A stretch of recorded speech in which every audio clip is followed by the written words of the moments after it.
একটু ভাবুন তো, একজন শিক্ষক যিনি হাজার হাজার ছাত্র স্বপ্নকে নিজের স্বপ্ন বানিয়েছেন, যিনি বারবার বলেছেন শিক্ষা শুধুমাত্র ধনীদের অধিকার নয়, এটি সকলের অধিকার, গরিবেরও সকল অধিকার রয়েছে।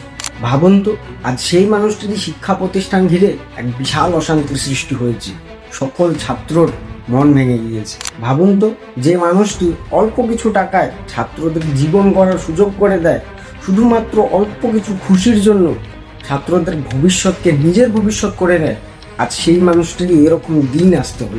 যেই মানুষটি প্রতিটা ছাত্রর ভবিষ্যৎকে নিজের ভবিষ্যৎ করে নেয়, আজ সেই মানুষটির ভবিষ্যৎই খারাপ হয়ে গেছে। আর সে যদি নিরাপদ না থাকে, তাহলে শুধুমাত্র এটি একটি শিক্ষকের অপমান নয়, এটি পুরো সিস্টেমের অপমান।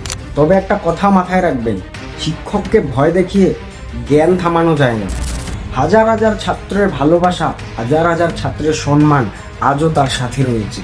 আমরা চাই দোষীরা সামনে আসুক, তাদের যোগ্য শাস্তি হোক এবং শিক্ষকেরা নিরাপদ থাকুক। শুধুমাত্র খানু স্যার নয়, এটা পুরো দেশের শিক্ষকের এক অপমান।